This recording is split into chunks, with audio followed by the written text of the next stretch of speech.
Hello everyone. तो आज मैं एक छोटा सा ही लेक्चर लूँगा जिसमें मैं कुछ एडिशन रिएक्शंस के दौरान होने वाले स्टीरियो केमिकल आउटकम्स की बात कर रहा हूँ। बेसिकली इस चीज़ का मतलब क्या है। मैंने बहुत से स्टूडेंट्स देखे जो कि इस बात को लेकर कंफ्यूज रहते हैं कि कब उन्हें एक रेसिमिक मिक्सचर बनाना है, कब उन्हें एक डायास्टीरियोमेरिक मिक्सचर बनाना है, कब उनके बनने वाले प्रोडक्ट्स रिजॉल्वेबल होंगे, कब नहीं होंगे, कितने प्रोडक्ट्स बनेंगे। Okay, so these are very common problems, आप में से भी कुछ लोग शायद फेस करते होंगे। We are just taking some basic examples जो कि इस तरह की चीज़ों को डील कर सकें। तो जैसे मैंने सबसे पहला एग्जांपल लिया, आई am taking 2 butene, whether it is cis और trans, अभी मैं उसके ऊपर बात नहीं कर रहा, इससे जनरल 2 ब्यूटीन। और 2 ब्यूटीन पर मैंने HBr एडिशन करवाई। This is very simple, this is electrophilic addition, very simple reaction.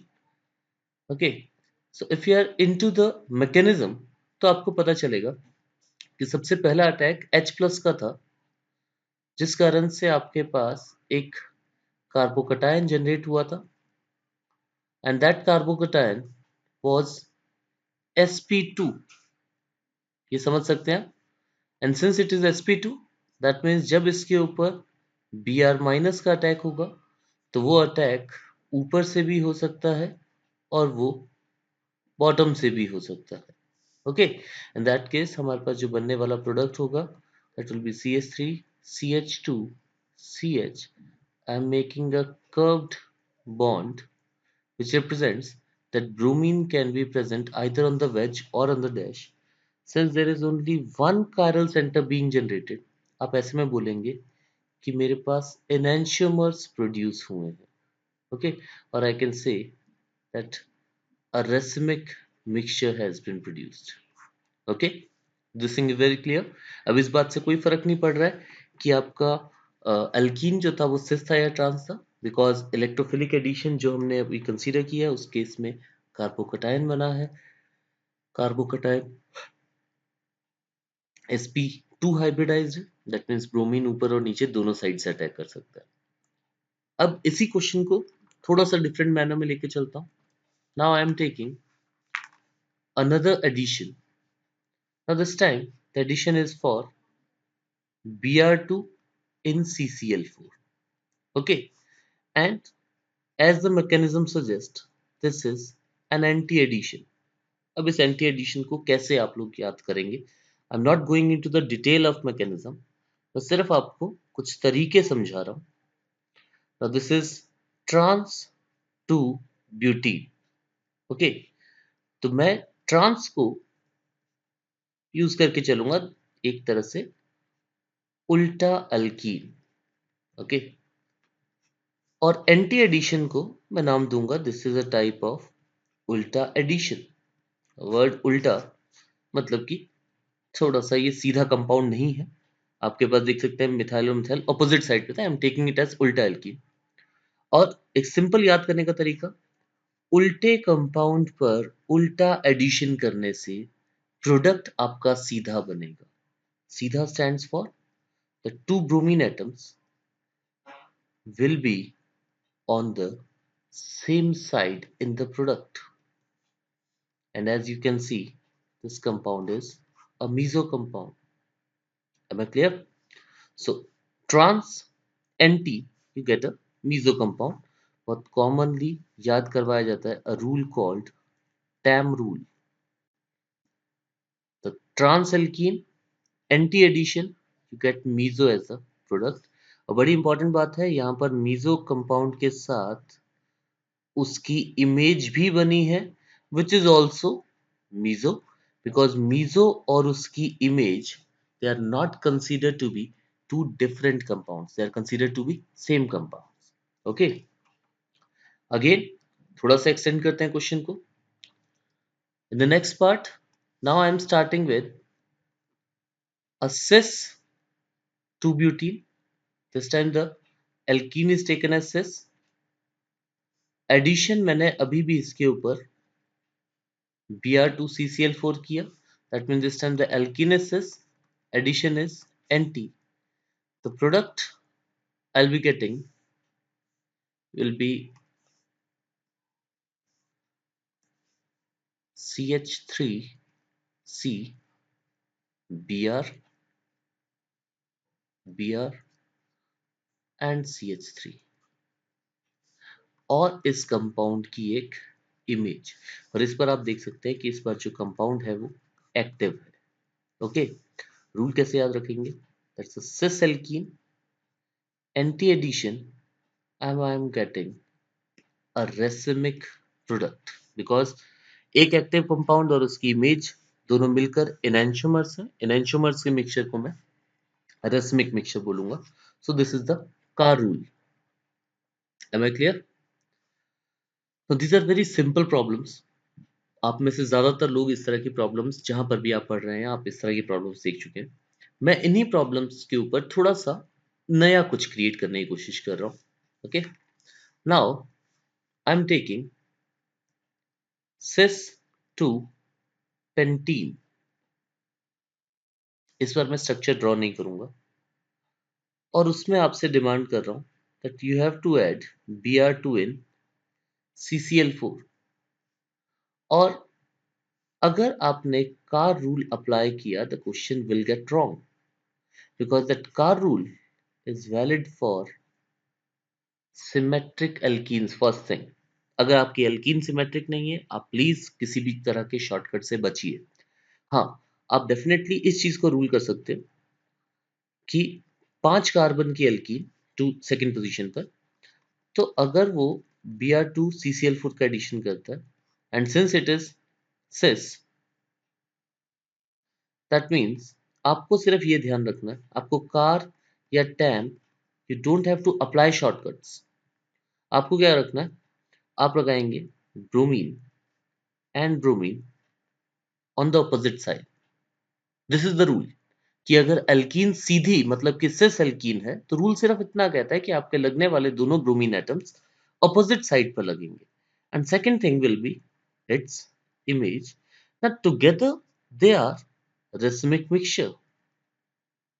सो अगर इस क्वेश्चन में मेरा कार रूल एप्लीकेबल हो गया है, इट्स अ कोइंसिडेंस। अब ये चीज सुनने में बड़ी अजीब लगती है कि रेसमिक तो बनना ही था, तो इसमें कोइंसिडेंस वाली क्या बात है? Now we are coming to another case which is trans 2 pentene. और इस बार मैं फिर से Br2 CCl4 कर रहा हूं।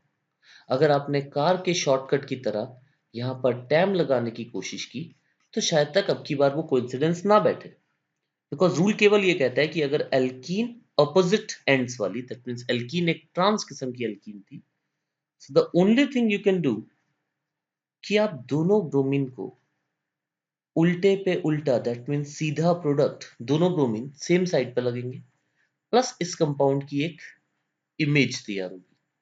और इमेज आप देख सकते हैं, अगर ये compound, is it meso? No, this time it is not meso.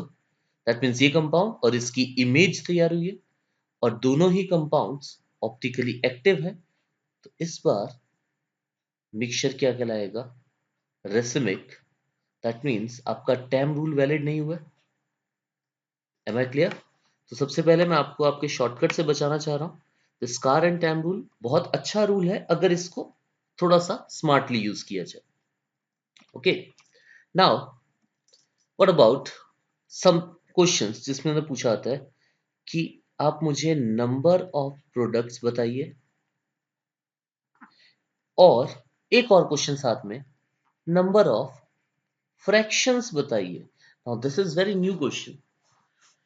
Examiner आपसे प्रोडक्ट्स काउंट करवा रहा है, दैट मींस वो आपसे स्टीरियोकेमिस्ट्री इन्वॉल्व करते हुए प्रोडक्ट्स काउंट करवा रहा है। आपने एक कंपाउंड बनाया, उसका एनैंशियोमर बनाया, you have to count them as two products.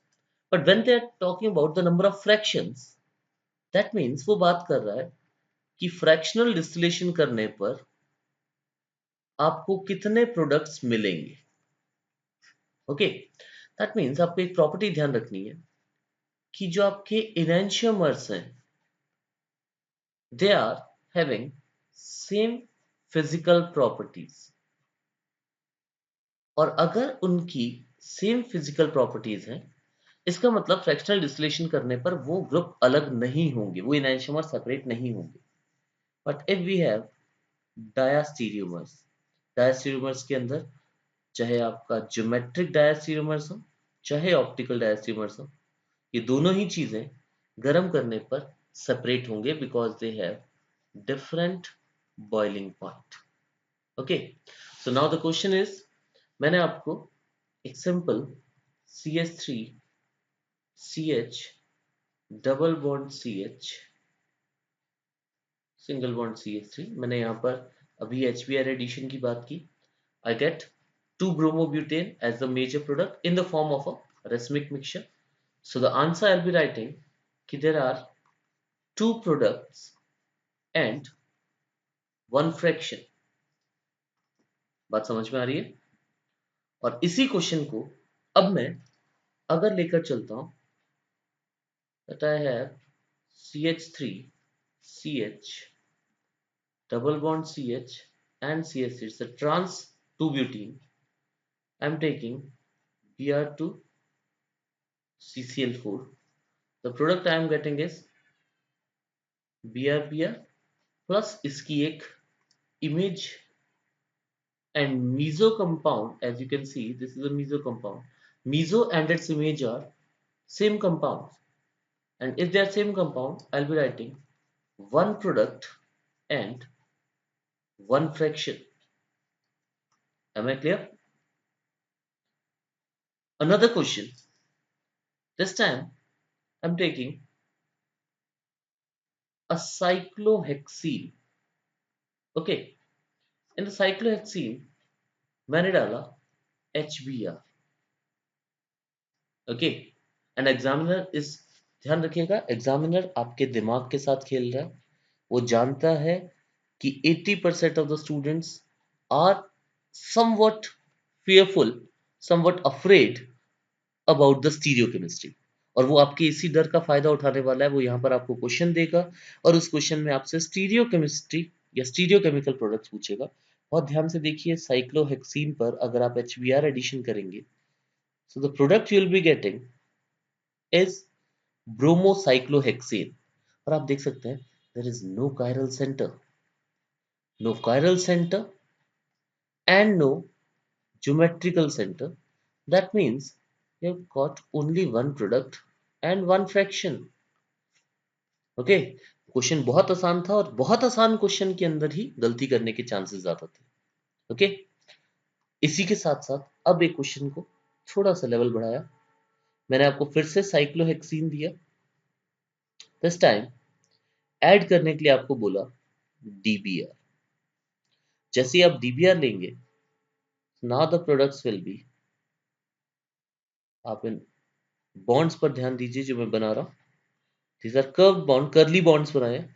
Curly bond का मतलब Br और D दोनों ही लोग या तो वेज पर हो सकते हैं या वेज डैश या डैश वेज या dash dash. That means there are 4 kinds of products that are formed.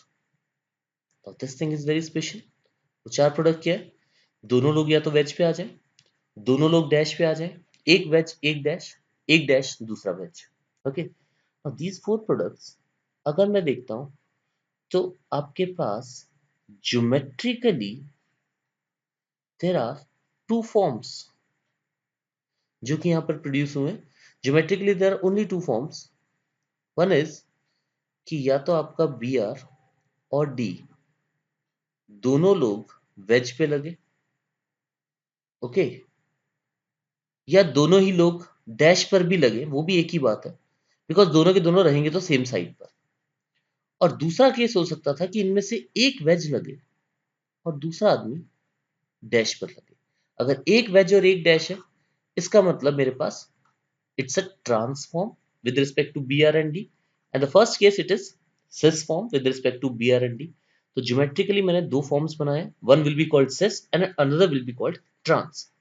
जो आपका पहला फॉर्म है इसकी डेफिनेटली एक इमेज भी यहाँ पर क्रिएट हुई है, बोथ वेज के साथ साथ एक दूसरी image both dash, veg dash के साथ उसकी भी इमेज क्रिएट हुई है विच इज डैश वेज। तो दैट मींस ये जो 4 प्रोडक्ट्स हैं वो पहले ज्योमेट्रिक फॉर्म के 2 एनैंटियोमर और दूसरे ज्योमेट्रिक फॉर्म के भी 2 enantiomers. That means total products are formed 4। और जब मैं इसका फ्रैक्शनल डिस्टिलेशन करूंगा तो जो फ्रैक्शंस यहाँ पर ऑब्टेन होंगे वो तो सिर्फ दो ही होंगे, क्योंकि पहला इंसान और उसका एनेंटियोमर मिलकर एक फिजिकल प्रॉपर्टी वाला ग्रुप हुआ और दूसरा कंपाउंड और उसका एनेंटियोमर मिलकर दूसरी फिजिकल प्रॉपर्टी वाला कंपाउंड हुआ। So total fractions obtained will be 2। Now the question similar level पर बना हुआ था, बट बहुत इंटरेस्टिंग उसका answer, 4 products and 2 fractions. I hope चीजें समझ में आ रही है। एक और इसी के ऊपर एग्जांपल, थोड़ा सा और लेवल बढ़ाते हुए, this time I have taken a cyclohexene, जिसमें ऊपर वाली पोजीशन पर मैंने एक वेज मिथाइल फिक्स किया और सेम नीचे मिथाइल लगाया। यू कैन सी दैट मैंने नीचे वाले मिथाइल पर वेज या डैश मेंशन नहीं किया, because this carbon is sp2। sp2 के लिए कोई वेज और डैश नहीं है। sp3 कार्बन था तो मैंने उसके वेज पर मिथाइल को लगाया। इसमें मैंने simple HBr addition, that is Markovnikov addition.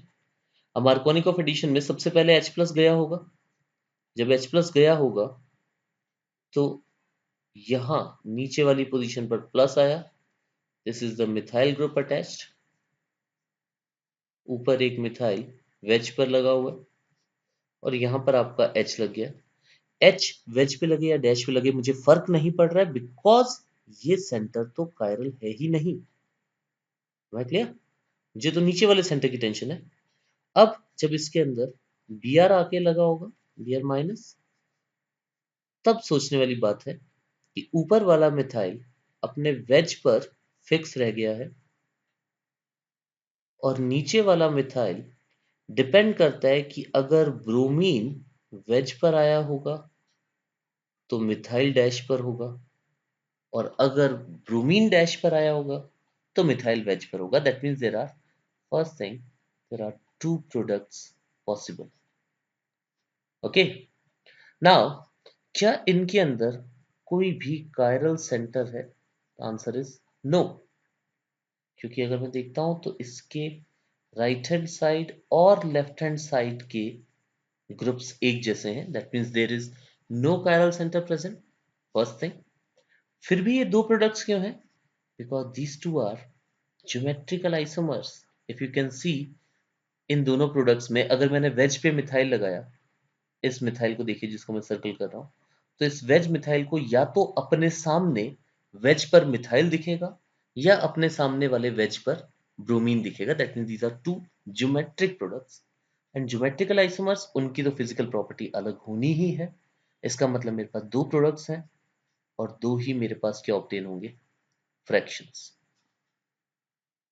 Is it clear?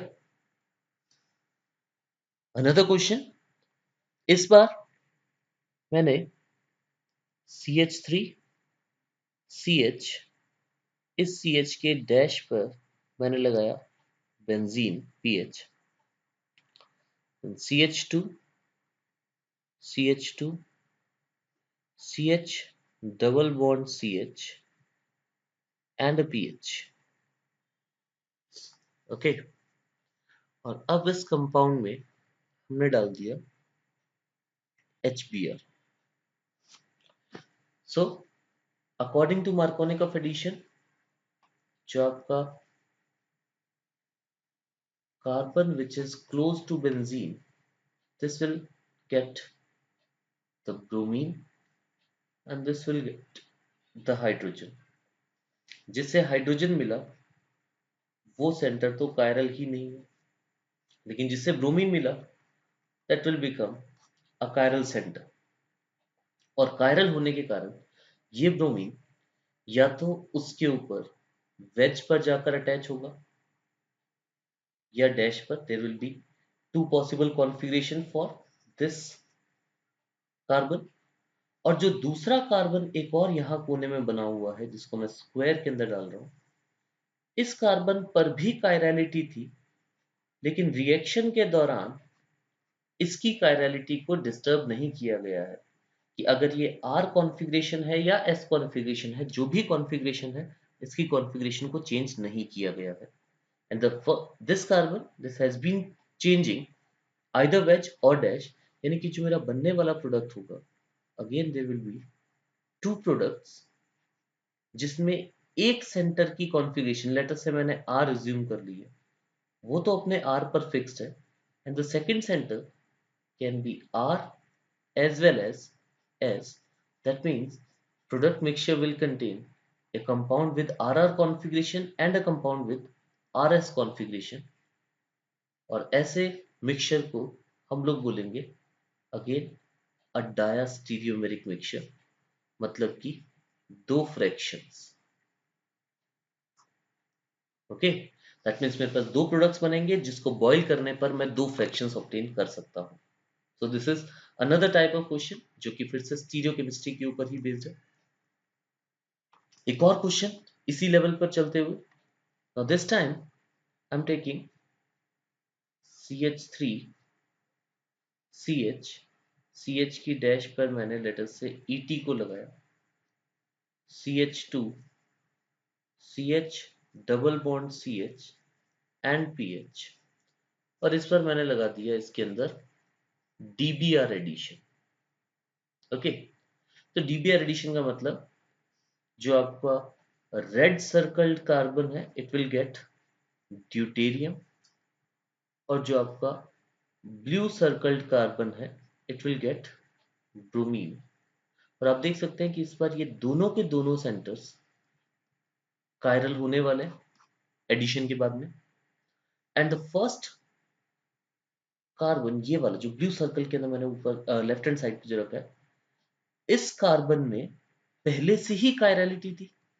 That means ये तो पहले से कायरल था, कायरल जिसकी कॉन्फ़िगरेशन फिक्स थी. और इन दोनों कायरल सेंटर्स की जो कॉन्फ़िगरेशन है वो रिएक्शन के दौरान चेंज होने वाली है.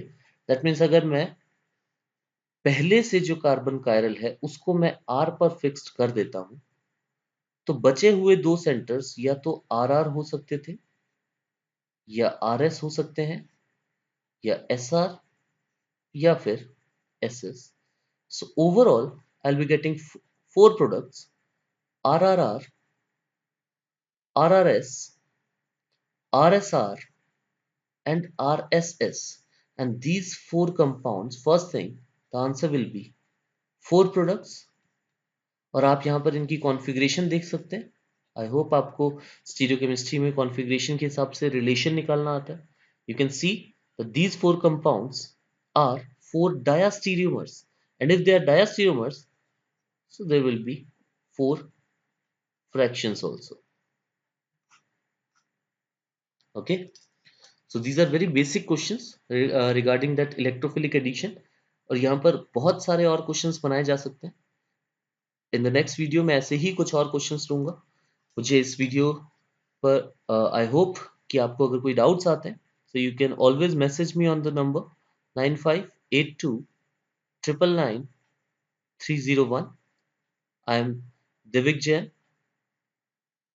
Okay, and you can subscribe to my channel, that's DJ Chem Zone. आप जिस चैनल पर इस वीडियो को देख रहे हैं, you can subscribe to this channel, and I will like कि अगर आप मुझे ज़्यादा से ज़्यादा डाउट्स भेजते हैं, I'll be replying to your queries by the medium of this video only. Okay, thank you.